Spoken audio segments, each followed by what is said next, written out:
These are stories of hope and courage from the hospitals and University of Loma Linda. For 9 years, I was a stay-at-home mom, and I did everything from PTA to Mommy and Me, anything and everything that involved the children, up until my husband got laid off. And I was happy that I was healthy enough at the time to go out and help the family out. I had about 3 different jobs at one point, working up to 75 hours a week.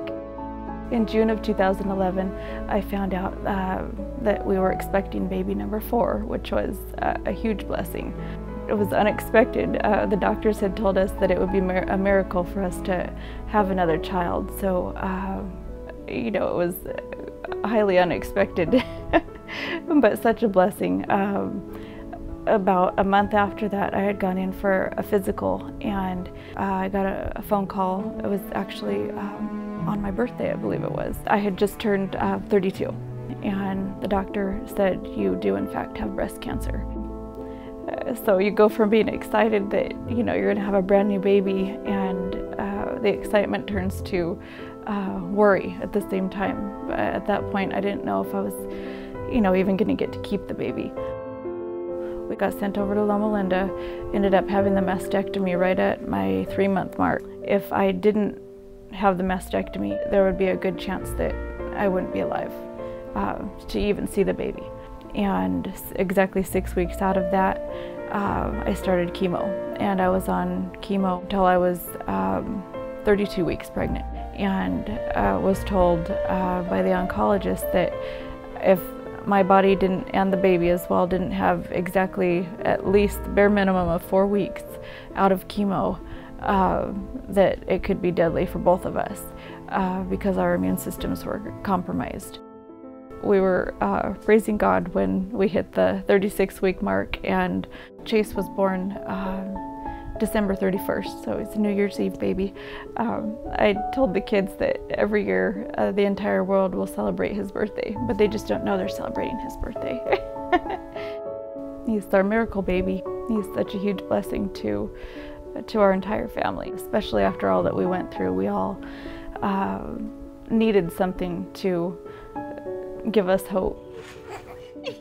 Then February of 2012, I had the right breast removed, and they went in and took all the lymph nodes out of the left breast at the same time.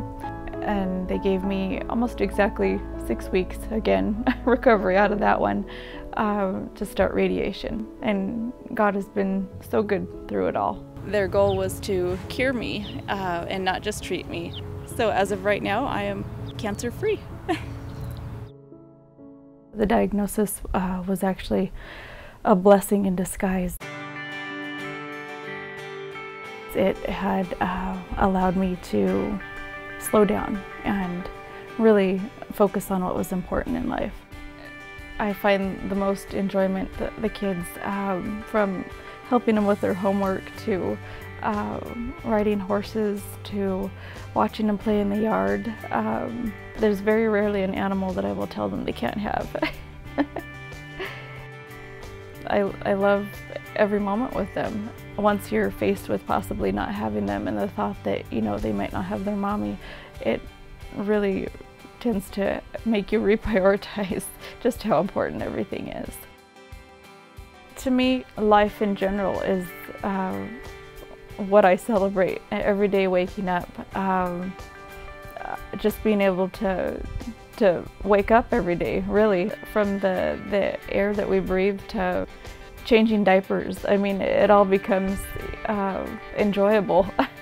The things that I think a lot of people take for granted on an everyday basis. I celebrate every moment of every day.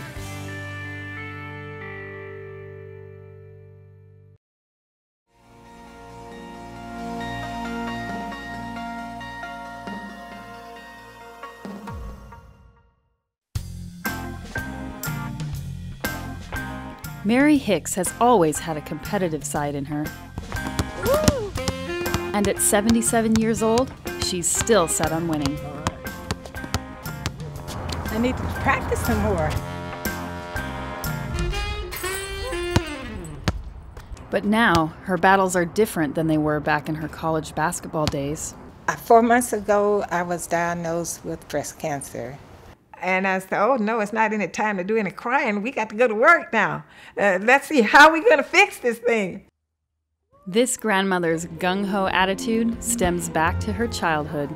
I was born in Macon, Georgia, and grew up there. I went to college after high school, got a basketball scholarship, and attended Savannah State. And I had a math major, and I had taught for 40 years.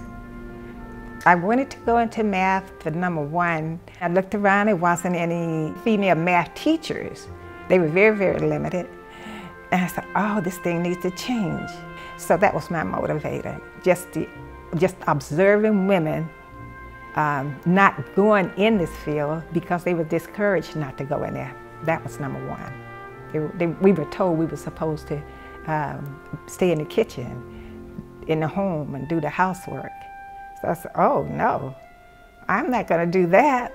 So I decided that, all right, it is now time for me to make the change. And that's why I think that we see so many more female doctors, engineers, and in all of these other fields that's out. It came from my generation and the stand we took during that time.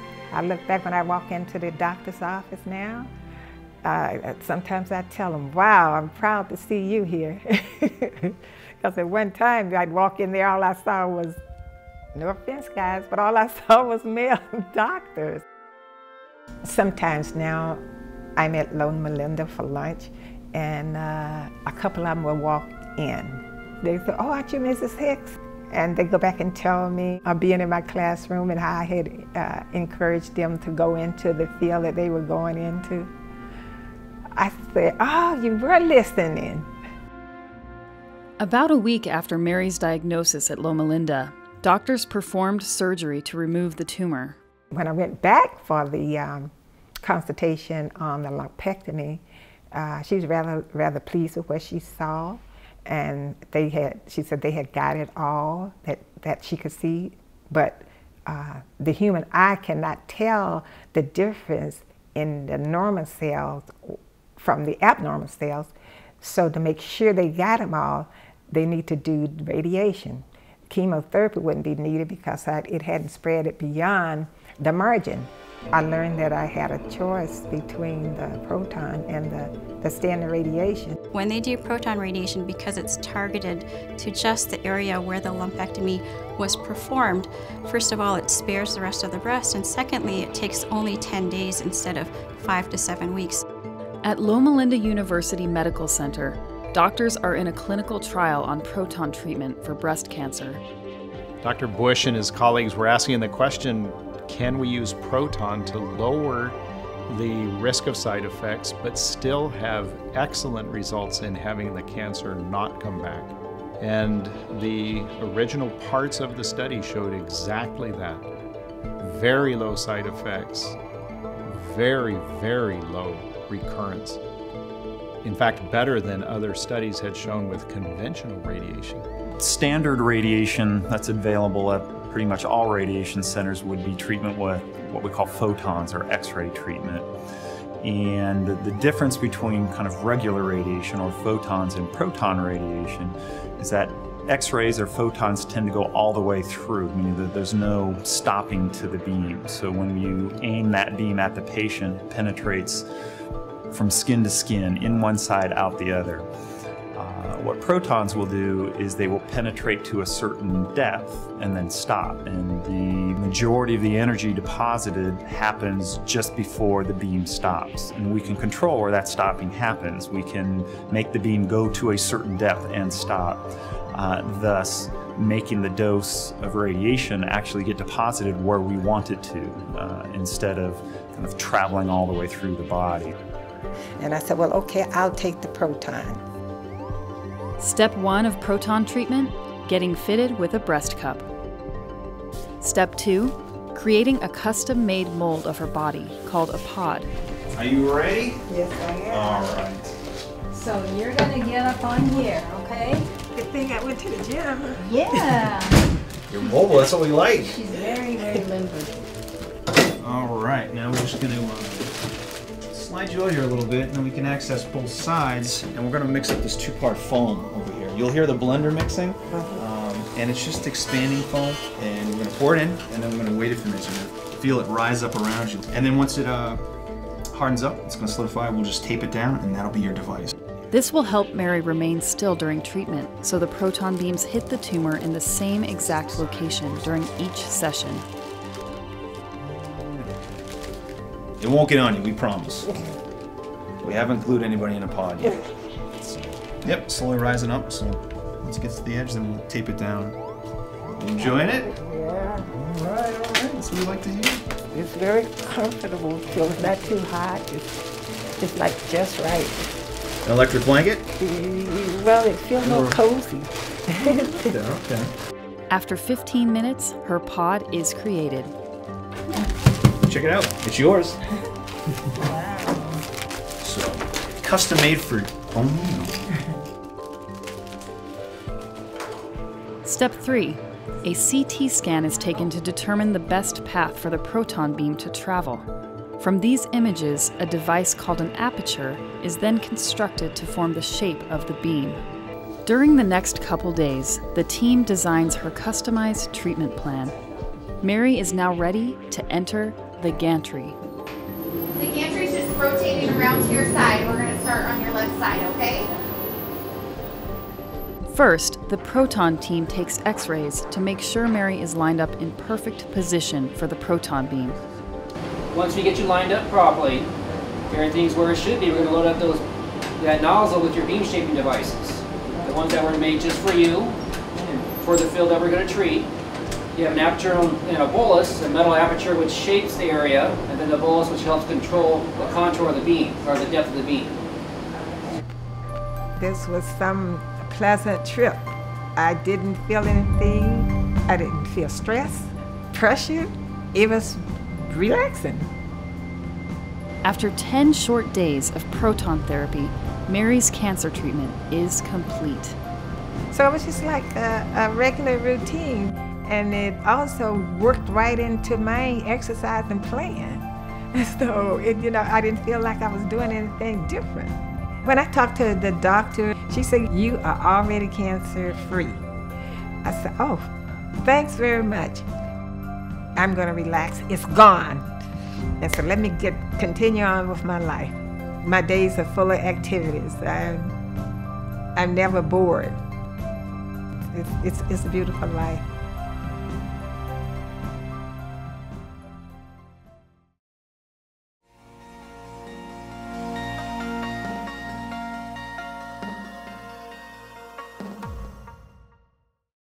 In this story, David's battle with prostate cancer had an unexpected outcome.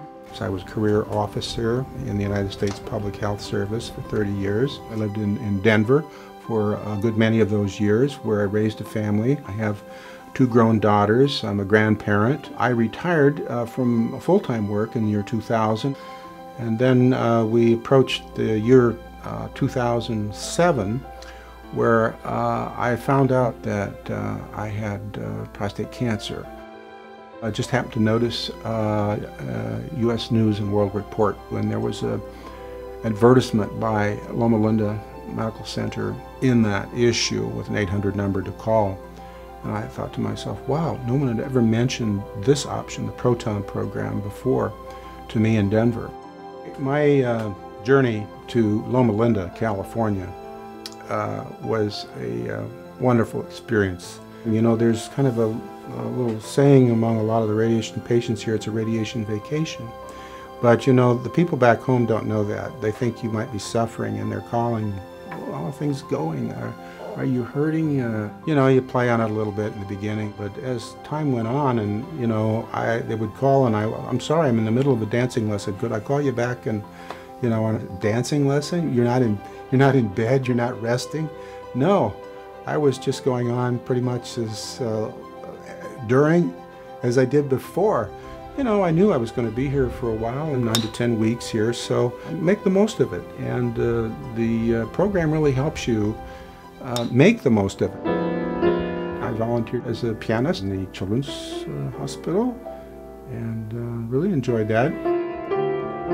I also met a beautiful lady here at the Senior Center. We met on a dance floor at a waltz and rumba class. We were partners, so we're close, a lot closer than you would normally be on a first date. Of course, I asked for her number. You know, I asked a lot of questions. I was just, you know, on cloud nine.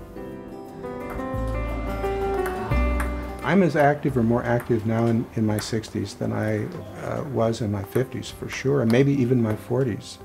I'm off to the races.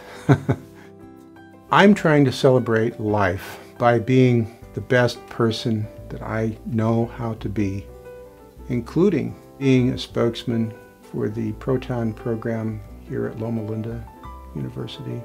I think that's my way of giving something back as a person who's grateful for what he's been able to receive. I was privileged to have had this experience. I had no expectation coming here that things would sort of liven up and brighten up as much as they did. And by the time it was nearing the end, I was almost feeling sorry that it was ending. I kind of wanted to stay. You know, that's in fact what I kind of did. I think as a result of this experience with the cancer program here at Loma Linda, my life is even better than it was before. And it was good before, but it's even better now.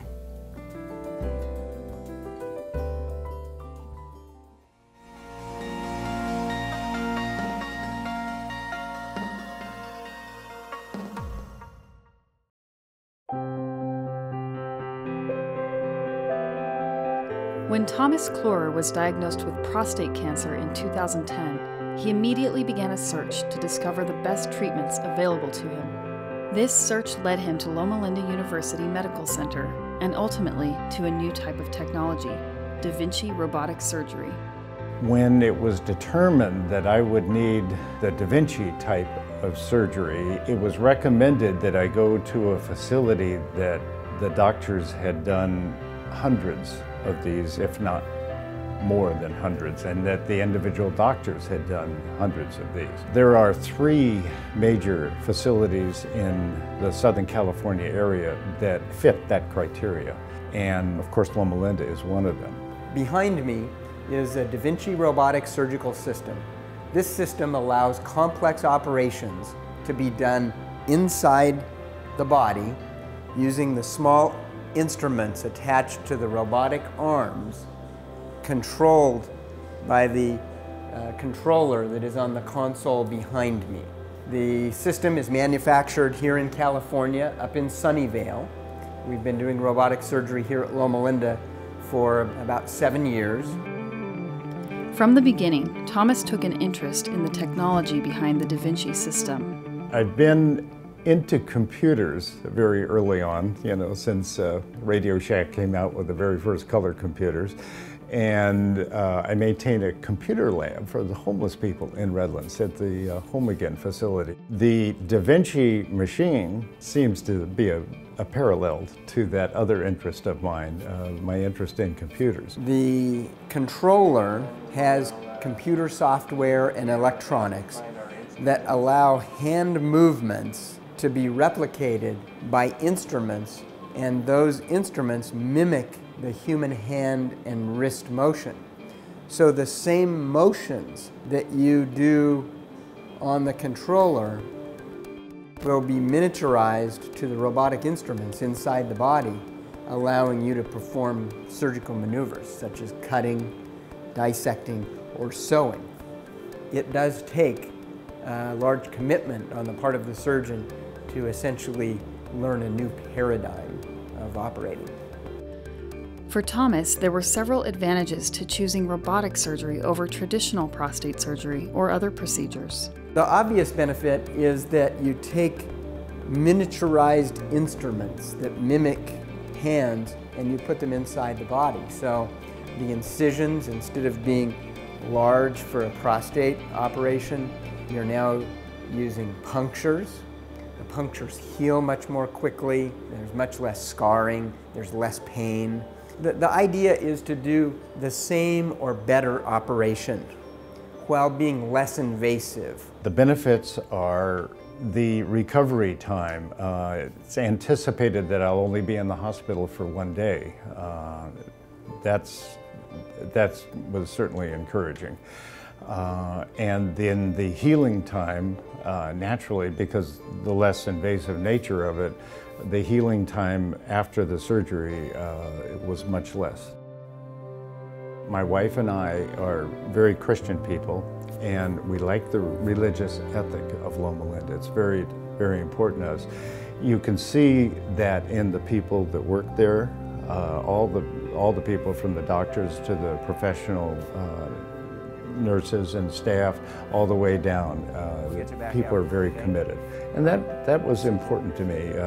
The doctors are there, maybe not so much as a career move, but they're there for their patients, and that was very important to me.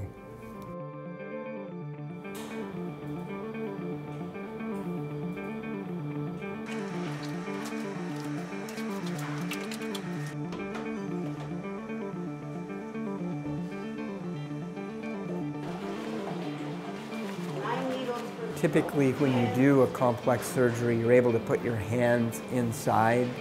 You're able to feel the organs. In a prostate surgery, for example, we're able to feel the contours of the prostate and even sometimes feel the cancer, and that helps. With the robotic surgery system, we are relying much more on sight and very subtle feedback from our instruments. The magnification and high definition resolution of the camera allows for precise dissection.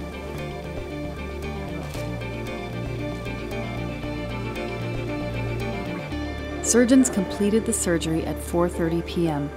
Thomas was up walking that same day. If I had undergone the traditional radical prostate surgery, which they cut about a 12 or 13-inch scar in your stomach, I would be in the hospital for 4 days. No question. This is state-of-the-art and technology at its best. The robot that we have now won't be as good as the robot that we have in 5 or 10 years. And this is going to be a big part of the future of surgery, this type of operating.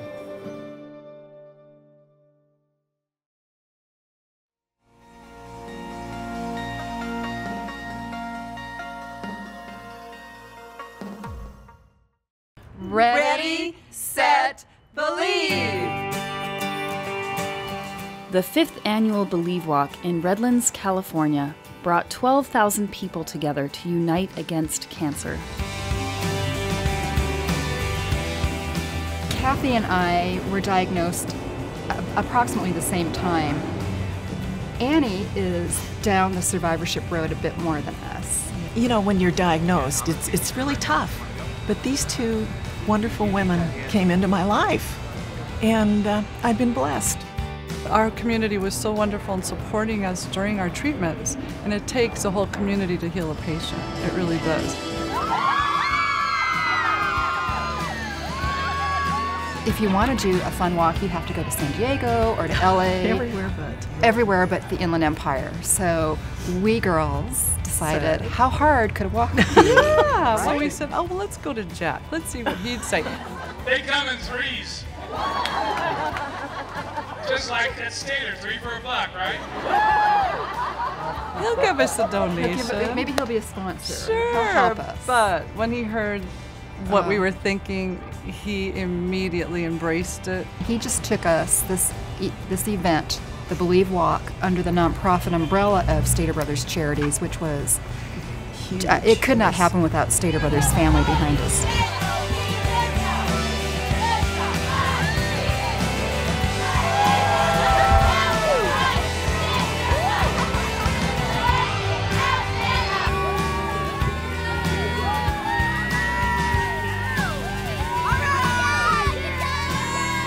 It's an emotional thing. People come not because of raising awareness and to raise money.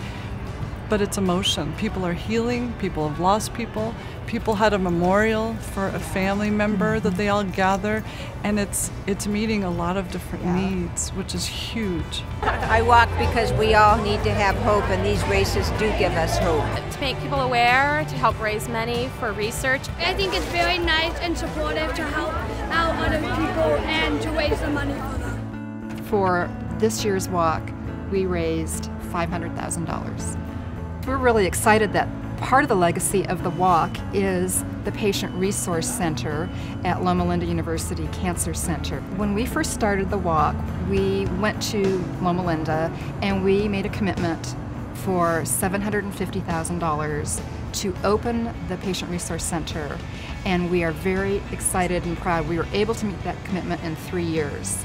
Having a partnership with the Inland Women Fighting Cancer and also Stater Brothers Charities is incredibly important to the Cancer Center. They have over the years contributed financially to some very important things that we've done in the Cancer Center. Having that relationship with women like this that have had to fight cancer on their own is so inspirational to us as researchers and caregivers for cancer. It's really a special thing for a cancer center to have a relationship with a group like this. And you don't have to be a patient at Loma Linda University to use the Resource Center, which is huge. It's for everyone in the community with any need, whether it's nutritional, whether it's appearance, whether it's psychological, spiritual, just everything all wrapped in one place so people can go with their needs. This is something that comes from deep in them. They have fought this battle themselves, and so they know more about this than anyone. You're so overwhelmed when you hear that word, that you've got cancer, that you really don't know where to turn. And with that resource center, it's just going to be so wonderful for these people to have that guidance to help them on their journey. It'll be like loving arms ready to embrace someone, because you need that. We need to help each other and keep the support going, and keep the hope going, and keep the financing going, and end this once and for all.